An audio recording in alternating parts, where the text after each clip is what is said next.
Figure classes में आपका बहुत बहुत स्वागत है। आज आप पढ़ेंगे विलोम शब्द का पार्ट नंबर 2। कुछ शब्द आप लोगों ने कल पढ़े थे, बाकी जो बचे हुए हैं वो आज आप पढ़ेंगे। तो यहाँ पर देखते हैं, लिखा हुआ है आवृत। आवृत का विलोम शब्द है अनावृत। कल मैंने आपको बताया था कि कुछ शब्दों में सीधा सा उपसर्ग लगा के उनका विपरीत कर दिया जाता है, ठीक है। लेकिन कुछ का क्या होता है, उल्टा होता है। जैसे देखिए कहीं पर, जैसे कृत्रिम का प्राकृतिक है, तो उल्टा सभी जानते हैं कृत्रिम का प्राकृतिक, लेकिन क्या है, इनमें कोई उपसर्ग नहीं लगा है, ठीक है। लेकिन कुछ शब्द है जिनमें उपसर्ग लगा रहता है, जैसे आवृत में देख लीजिए अन लगा दिया, ठीक है। स्मरण में वी लगा दिया तो विस्मरण कर दिया, ठीक है। तो ज्यादातर जो शब्द आपको देखने को मिलते हैं वो उपसर्ग वाले मिलते हैं, कि उनमें उपसर्ग लगा होता है और उनको उल्टा कर दिया जाता है। तो आवृत का अनावृत, ठीक है, अन जोड़ दिया, क्या हो गया, विलोम शब्द हो गया। अपचय का उपचय का अपचय। उपचय का मतलब होता है इकट्ठा करना। उपचय मतलब इकट्ठा करना, और उसका उल्टा कर दीजिए। इकट्ठा हमने किया, किसी ने छीन लिया, है ना, या फिर मैंने इकट्ठा किया, उसकी हानि हो गई, इस प्रकार आप कह सकते हैं। तो उपचय का अर्थ होता है इकट्ठा और अपचय मतलब छीनना। जागृत का सुसुप्त। जागृत मतलब जागना, सुसुप्त मतलब सोना, ठीक है। स्मरण का विस्मरण। स्मरण मतलब हमें याद है, विस्मरण हमने भुला दिया, ठीक है। ऋणात्मक का धनात्मक। ऋणात्मक मतलब ये, और माइनस का उल्टा करेंगे तो क्या हो जाएगा, प्लस हो जाएगा, है ना। उसके बाद देखिए अर्पित का अनर्पित। अर्पित मतलब अर्पण करना, अनर्पित मतलब हमने कुछ भी अर्पण नहीं किया, कोई भी वस्तु हमने किसी को नहीं दी, ठीक है। कहाँ पे थे हम लोग, यहाँ पर, हाँ। अर्पित का अनर्पित। सूक्ष्म का स्थूल। सूक्ष्म मतलब बहुत बहुत छोटी वस्तु, जिसको हम बारीकी से देख सकते हैं। स्थूल का अर्थ होता है उसका विपरीत कर दीजिए। कोई बहुत छोटी वस्तु है और तो हम उसका उल्टा कर देंगे, क्या हो जाएगा, मोटा, ठीक है। सूक्ष्म मतलब बहुत बारीक और स्थूल मतलब मोटा। संधि का जो विलोम शब्द है वो है विग्रह, ठीक है। तो संधि का अर्थ तो आप सभी जानते हैं कि मेल, योग या फिर जोड़ कह सकते हैं, ठीक है।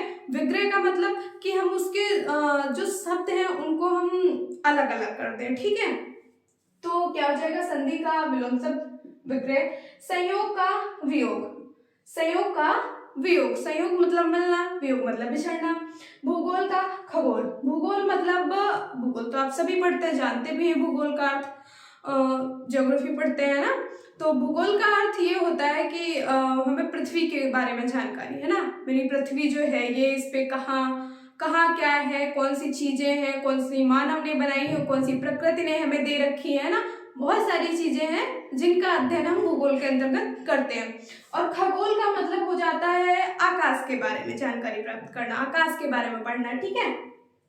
अपव्यय का मितव्यय। अपव्यय मतलब बहुत खर्चा करने वाला, फिजूल खर्ची आप फिर कह सकते हैं, ठीक है। मितव्यय मतलब थोड़ा खर्च करने वाला, अपने मतलब भर का करता है, फिजूल खर्ची नहीं है, है ना।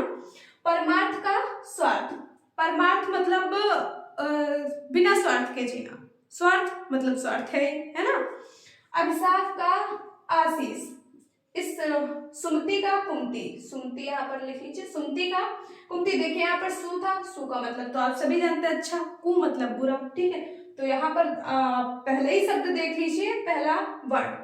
मत तो इसमें भी है, इसमें भी है। देखिए सु की जगह यहाँ पर कु कर दिए और विपरीत बन गया। तो इस तरह से भी आपको शब्द ना बारीकी से पढ़ने हैं, और क्वेश्चन गलत हो ही नहीं सकते। परास्त का विजय। अवर का प्रवर। यहाँ पर देखिए लिखा है मूक। मूक का क्या है, वाचाल। मूक का वाचाल। मूक मतलब कम बोलने वाला, ठीक है, या फिर चुप रहने वाला। वाचाल मतलब बहुत बोलने वाला। कृत्रिम का प्राकृतिक। कृत्रिम जो चीजें हम मानव द्वारा निर्मित हो। प्राकृतिक मतलब जो हमें नेचर ने दे रखी हो, है ना, प्रकृति ने हमें दे रखी हो। तृष्णा का वितृष्णा। निर्दय का सदय। आहूत का अनाहूत। देखिए आहूत में अन लगा हुआ है उपसर्ग। देखिए शब्द मिलते जुलते हैं, ठीक है, तो इससे भी आप अंदाजा लगा सकते हैं कि इसका विलोम यही होगा। देखिए आहूत लिखा हुआ है, और यहाँ पर भी देखिए कि हूत मिल रहा है, ठीक है, और यहाँ पर आ था, यहाँ पर अन कर दिया गया, तो इसका विपरीत हो गया। एकाग्र का चंचल। एकाग्र का मतलब एकाग्रचित, ठीक है, जो मन है वो शांत है। और चंचल मतलब व्यर्थ की बातें, इधर उधर का दिमाग चलाना है ना, चल चल क्या है। इसीलिए कहा जाता है कि जो पढ़ाई करनी चाहिए तो मन को एकाग्र करके पढ़ना चाहिए, तभी पढ़ाई में मन लगता है और सफलता मिलती है। कल्पित का यथार्थ, दुर्गम का सुगम, उर्वर का ऊसर। उर्वर मतलब जो भूमि है जिसपे हम फसल उगाते हैं वो अच्छी हो, ठीक है, जिसपे हम बढ़िया फसल उगा सकते हैं। ऊसर मतलब जो फसल उगाने योग्य ना हो, या फिर जो वहाँ की भूमि है वो अच्छी ना हो, ठीक है। संगठन का विघटन, उत्तरायण का दक्षिणायन। ये तो आप सभी को पता है, उत्तर का दक्षिण होता, उत्तर ऊपर की तरफ, यदि हम सूर्य की तरफ मुंह करके ऐसे खड़े हैं, ठीक है, तो उत्तर क्या होगा, ऊपर, दक्षिण नीचे, ठीक है, पूर्व इधर पश्चिम इधर। तो इसी तरह देखिए उत्तर ये हो गया और दक्षिण ये विपरीत हो गए एक दूसरे के, तो विपरीत शब्द ही तो हम पढ़ ही रहे हैं। उसके बाद देखिए अथ का इति, आलोक का तिमिर, अग्नि का अंबर, दृश्य का अदृश्य। देखिए दृश्य था, आ जोड़ दिया, विपरीत बन गया। अनंत का अंत, इसमें आ पहले से ही लगा था और आ ना लगा के ये ना हटा दिया, क्या कर दिया, अनंत का अंत। मिलते जुलते शब्द है ना, इनको, ये जो शब्द मैंने लिखा है इनको आप लोग एक दो बार रिपीट करेंगे, ठीक है, याद हो जाएंगे। आवर्तक का अनावर्तक, देखिए एक ही जैसे हैं, अन लगा दिया, अनावर्तक बना दिया। उत्थान का पतन, मानवीय का अमानवीय, चेतन का अचेतन, तृष्णा मैं पहले भी बता चुकी हूँ, ये देखिए फिर से रिपीट हो गया, चलो कोई ना। तृष्णा का वितृष्णा, निर्मल का मलिन, निर्मल मतलब बहुत स्वच्छ होना है ना, निर्मल जल है, और मलिन मतलब गंदा। नस्वर का शाश्वत या अनस्वर, देखिए यहाँ पर मैंने दो लिखे हैं, ये दोनों ही सही हैं, लेकिन जो आपके क्वेश्चन पेपर में पूछा जाता है वो ज्यादातर शाश्वत पूछा जाता है, तो इसलिए ये आपको याद रखना है कि नस्वर का क्या होगा, शाश्वत। बहिरंग का अतरंग, सजल का निर्जल, सापेक्ष का निरपेक्ष। देखिए उपसर्ग लगा के बदल गया, या फिर नहीं भी उपसर्ग है, ये ज्यादातर उपसर्ग होगा, नहीं उपसर्ग है तो वा, ना, आ, सा, ये जो शब्द हैं कहीं पे भी मिल जाएगा, कहीं पे सा मिल जाएगा, कहीं पर सु मिल जाएगा, कहीं पर नी मिल जाएगा केवल, ठीक है। तो इस तरह के शब्द भी मिल सकते हैं आपको, ठीक है। आकृष्ट का निकृष्ट, उत्कर्ष का अपकर्ष, अपशकुन का शकुन, गुण का दोष, राजा का रंक, ठीक है। बस आपको इनको एक दो बार रिपीट करना है, 100% ये याद हो जाएंगे। उन्मीलन का निमीलन, चिरायु का अल्पायु, परिश्रम का विश्राम, मतलब किसान भाइयों को देखिए कितना परिश्रम करते हैं ना, और उसी का विपरीत कर दीजिए। परिश्रम मतलब कठिन मेहनत करना है ना, मेहनत करना, और एक आपको विश्राम करना, रेस्ट करना है ना, तो उल्टा हो गया दोनों, परिश्रम का विश्राम।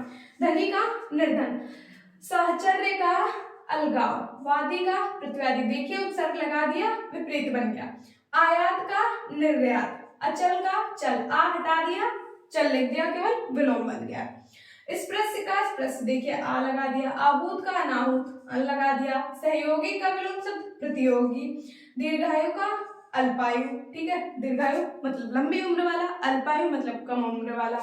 शुष्क का आर्द्र, सगुण का निर्गुण, सगुण मतलब अच्छे गुण, निर्गुण मतलब गुण जो है वो अच्छे नहीं है। और अमर का मर्द, अचल का चल, परतंत्र का स्वतंत्र। देखिए यहाँ पर आपसे इस तरह से पूछा जा सकता है, परतंत्र का स्वतंत्र, आपसे ऐसे पूछा जाएगा परतंत्र का विपरीतार्थक शब्द बताइए, या फिर परतंत्र का विलोम शब्द बताइए।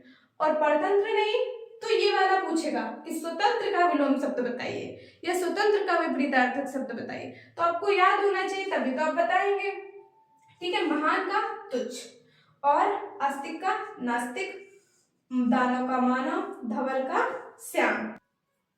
अब हम कुछ और विलोम शब्द देखेंगे, ठीक है। तो आइए फिर से यहाँ से स्टार्ट करते हैं।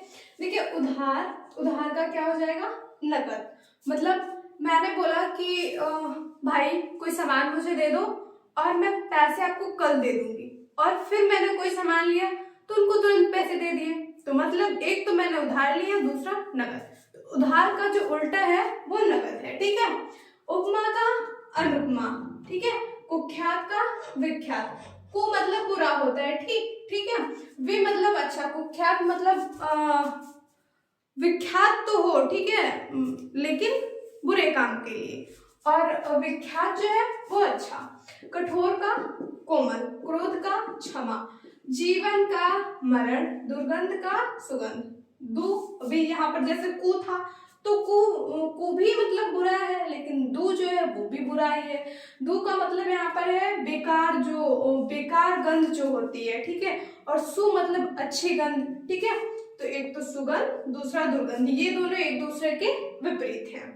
पुण्य का पाप, प्रवृत्ति का निवृत्ति, देखिए प्र था, नी लगा दिया और विपरीत बन गया, ठीक है। तो प्रवृत्ति का निवृत्ति, महात्मा का दुरात्मा, नीरस का सरस, धरा का गगन।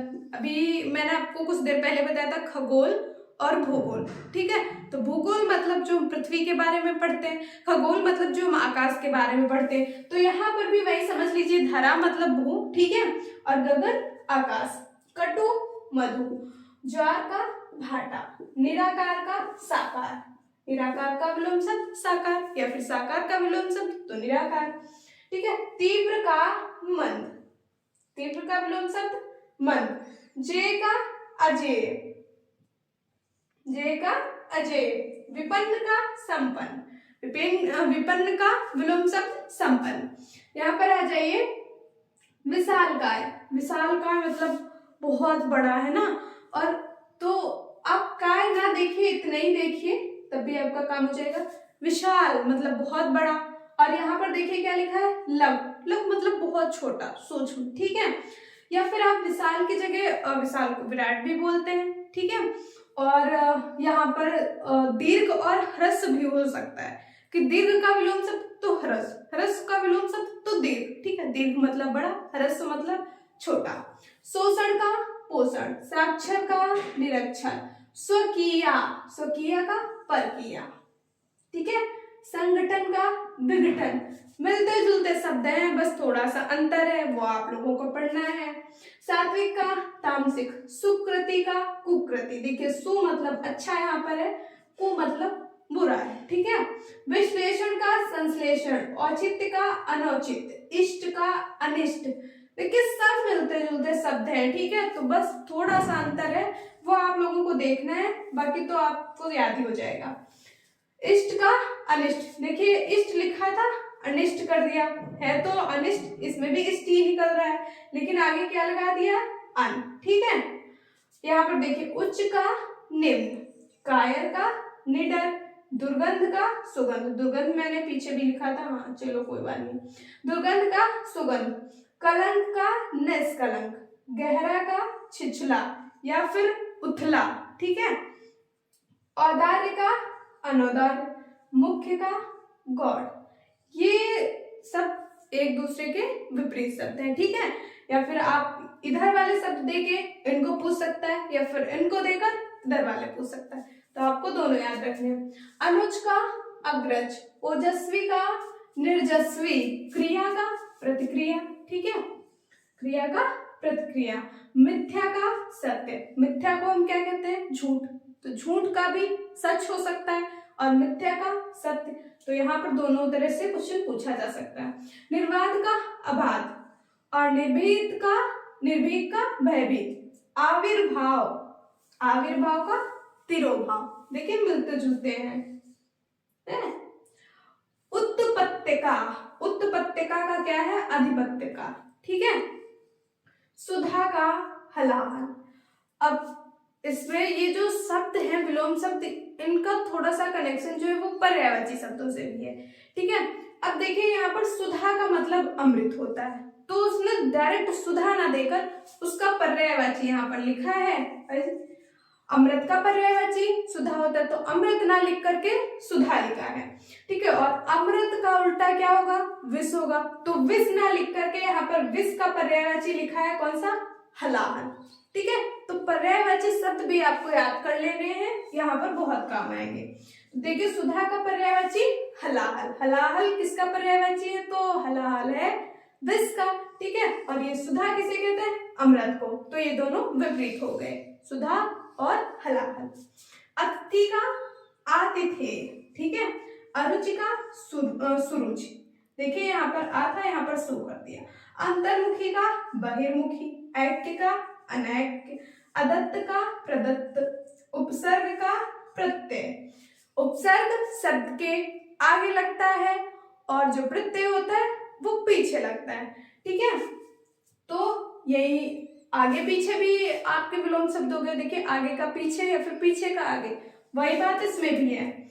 उपादेय का अनुपादेय, पूर्णिमा का अमावस्या, अनित्य का नित्य, आ हटा दिया और नित्य लिख दिया। अब यहाँ पर आपसे ऐसे भी पूछा जा सकता है कि अनित्य का विलोम बताइए या फिर नित्य का विलोम बताइए, तो अनित्य का नित्य और नित्य का अनित्य, ठीक है।